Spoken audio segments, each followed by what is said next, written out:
Greetings. About 2 weeks ago, maybe a little bit more than 2 weeks ago, the End of the World Ministries, also known as TEO Ministries, put up a YouTube community post which seemed to argue that there are certain languages, perhaps more specifically among the Volta Congo languages, which are closer to Biblical Hebrew than modern Israeli Hebrew is. So I put up a YouTube community post of my own which replied to that with my own thoughts on the subject.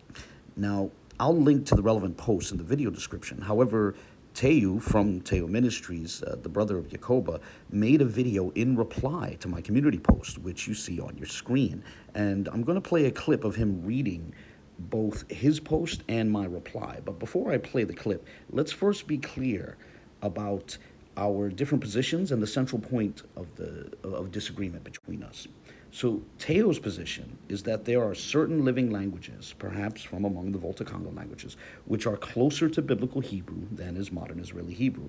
My position is that there is no living language which is closer to Biblical Hebrew than is modern Israeli Hebrew. Or we can put it another way, we could say that among the current living languages, modern Israeli Hebrew is the closest language to Biblical Hebrew. So with that, let's play a few clips from this video, and I'll occasionally chime in with my comments. Here we go. Okay. So this is a post I made. I said Biblical Hebrew is an Afro-Asiatic Shemitic language, so that excludes that crappy modern Hebrew, aka Yiddish brew and Camp Hebrew. Look to Africa for remnants of the ancient biblical Hebrew language. If you are not looking at the African tribes for remnants of the language, then you are wasting your time. Reading Hebrew is not the same as speaking Hebrew. So I got a response from my number one fan, Abu. Okay. Here's what Abu said. Sometimes people might get a bit ahead of themselves with certain ideas. How you like that? Of course, it is fair to say that there are a number of differences between biblical Hebrew and modern Israeli Hebrew. Okay, so he agreed with me, although he had to make a statement giving the impression that I am in error. But let's continue. It would be fair to argue for changes in pronunciation and even a loss of phonemes. It would be fair to note the many foreign loan words and even European influence neologisms in the latter. It would be fair to note that, in practice, modern Israeli Hebrew syntax shows signs of Germanic influence, initially from Yiddish and then from English. Doesn't it sound like he's agreeing with me, y'all? I get the impression he agrees with me. Despite all that, however, it is seriously doubtful that there is a living language today which is closer to biblical Hebrew than is modern Israeli Hebrew. Did he not contradict himself just now? The answer is no. I did not contradict myself. I'll try to say this respectfully, but honestly, the fact that Teu thought I contradicted myself is a bit mystifying, and it leaves me to wonder if he remembered or understood what the central disagreement was.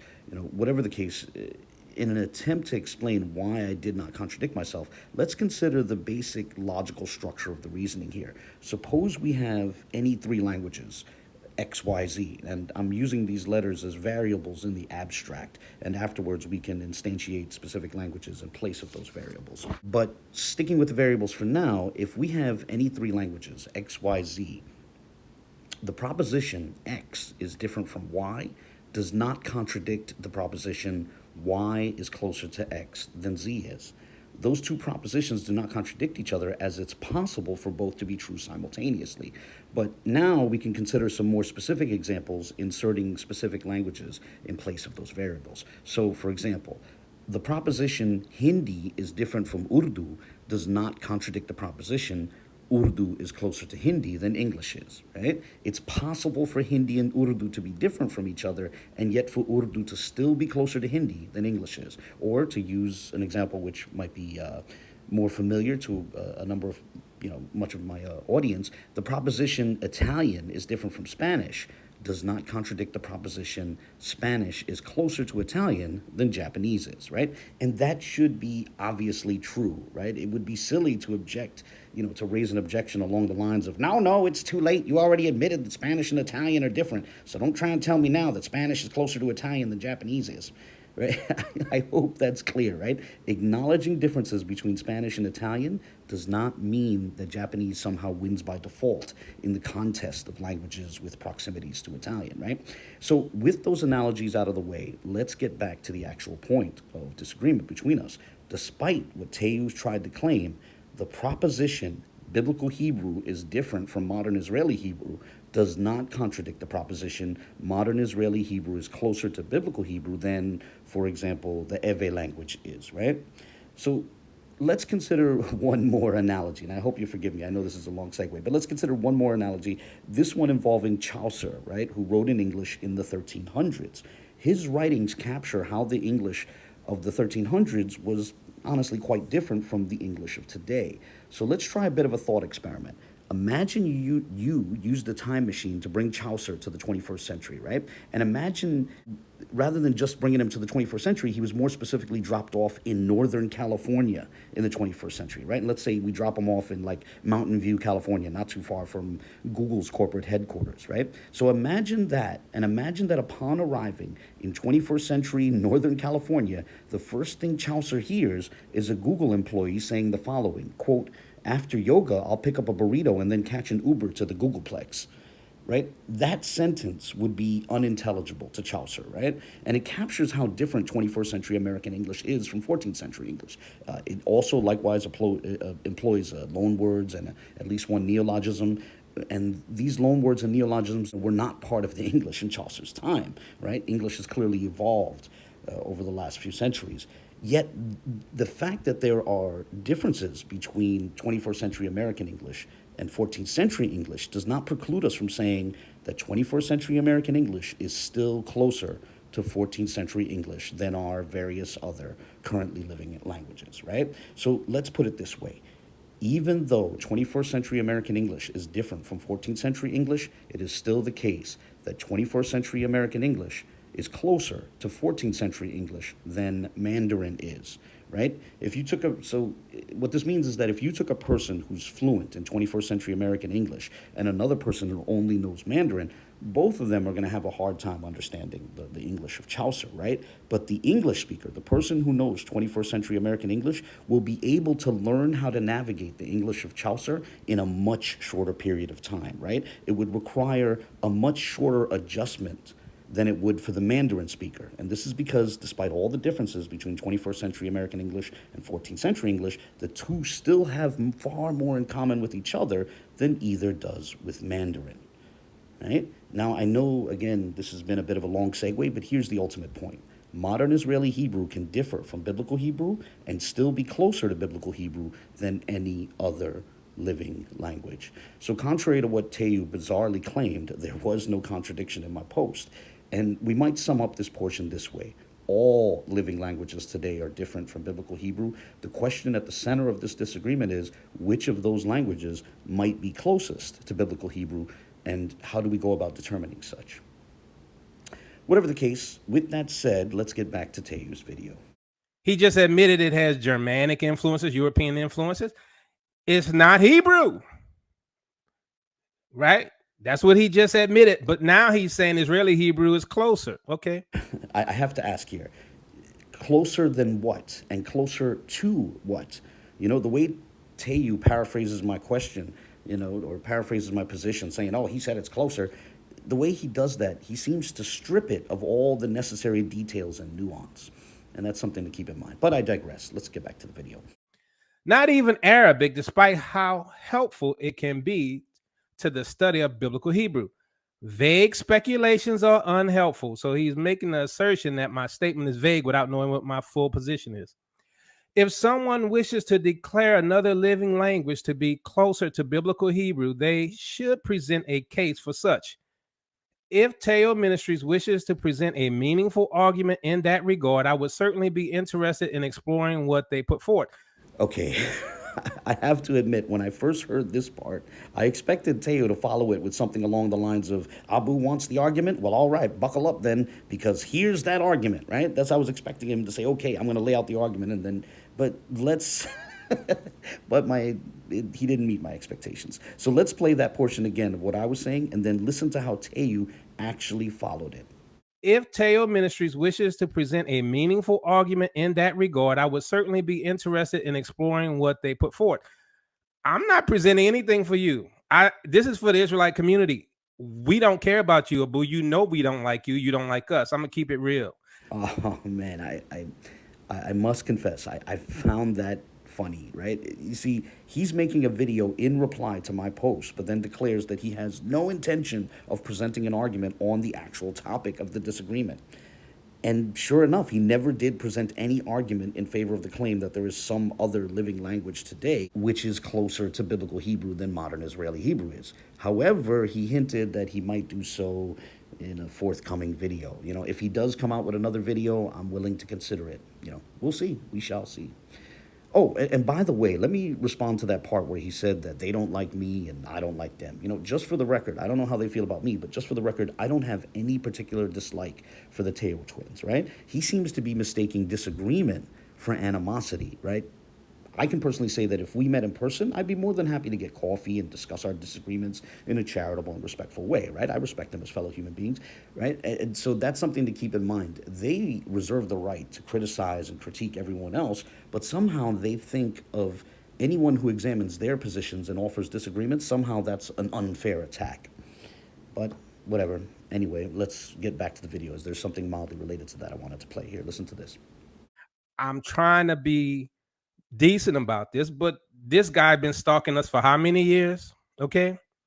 What the Negro community, the Israelite community believes shouldn't matter to this man at all. Right? Okay, that is unfortunately a familiar move from Teo Ministries, where they try to take a disagreement with them and present it as a disagreement with the diverse Israelite spectrum. You know, the reality is that there are some Israelites who would agree with me, so let's not pretend that this topic is some sort of an attack on the entire Israelite spectrum, right? Let's not pretend that Tehu's position is essential to an Israelite identity. On the contrary, one can be an Israelite and fully agree with me on this topic, on the question of the proximity of modern Israeli Hebrew to biblical Hebrew. All right? And really, this is more of a tactic designed to manipulate people emotionally, right? It's sort of, in an indirect way, it signals that people should not explore the arguments and facts on their own merits. Rather, they're encouraged to imagine this discussion as some sort of an attack on them and their community and their identity, right? But with that in mind, I'd like to ask, do the Teo twins think that this is how serious academic work is done, right? If someone makes a claim, can we explore the claim on its own merits? Or do we have to factor in whether they identify as an Israelite or check their outward appearance or perhaps check their autosomal DNA results before we can disagree with them, right? Is that what they're proposing? Or can we just explore arguments on their own merits, right? But putting all that silliness aside and getting back to Tehu's video, as I alluded to above, he didn't present any meaningful case for some other language being closer to biblical Hebrew than modern Israeli Hebrew is. And, you know, much of the video was just reiterating that there are differences between modern Israeli Hebrew and biblical Hebrew, which we already agreed on, right? However, I wanted to show this, which he put on the screen slightly after the 19-minute mark of his video. This source, like others that he showed, was getting into the differences between modern Israeli Hebrew and biblical Hebrew. But notice how the source that he marshaled states that the verb forms of modern Israeli Hebrew are by and large biblical. You know, I wonder how Tehu understands that. Is he familiar with modern Israeli Hebrew verb forms and biblical Hebrew verb forms? Does he know how much they overlap and to what degree knowledge of modern Israeli Hebrew can enable one to recognize and understand biblical Hebrew verb forms? Can he name another language which has a more similar system of verb forms and verb conjugations? I honestly do not believe that there is such a language, especially not outside the recognized Semitic languages, right? And also notice how his source estimates that 10% of modern Israeli Hebrew words are of foreign origin. If that is true, wouldn't that mean that, according to his source, perhaps as much as 90% of modern Israeli Hebrew words are not of foreign origin? Now, As a disclaimer, I would guess that today, significantly more than 10% of the modern Israeli Hebrew lexicon is non biblical, but I would still say that modern Israeli Hebrew vocabulary has more in common with biblical Hebrew vocabulary than any other language, right? The vocabulary of the two overlap more with each other than either does with some other language. And with that in mind, here's a challenge. Let's pick any other living language and compare its vocabulary, verb forms, and system of verb conjugations to those of biblical Hebrew. Let's see if that language, or modern Israeli Hebrew, has more in common with biblical Hebrew. I am confident that no other living language will have more in common with biblical Hebrew than modern Israeli Hebrew does. Oh, and permit me to make one last quick methodological point. TEOTW showed sources which noted not only how modern Israeli Hebrew differed from biblical Hebrew, but even how Mishnaic Hebrew differed from biblical Hebrew, and that's fine. But keep in mind that that's only possible if we have something to compare them to, right? Those sources which TEOTW marshaled had in mind a clear reference point, and I hope we can agree with that. I hope we can agree that if we are comparing a language to biblical Hebrew, what that means is that we're comparing it to the extant biblical Hebrew text. Now, of course, we can restrict ourselves to the consonantal text if one wishes, right? We can put aside the nikudot, the pointing, the diacritics, the dots and dashes of the Masoretic text. But, you know, even if we're just sticking to the consonantal text of the biblical Hebrew text, let's be clear about what precisely we are comparing the relevant languages to. If we do that, I'm confident that while a knowledge of modern Israeli Hebrew does not prepare one for understanding all of the biblical Hebrew text, it can enable one to explain more of that text than can any other language. And with that, I'll close here. Comments are always welcome. People who would like to make a case for a particular language are more than welcome to do so in the comment section, or recommend videos or articles where such is done. And, I look forward to replies from the Teo twins or anyone else. And with that, God bless.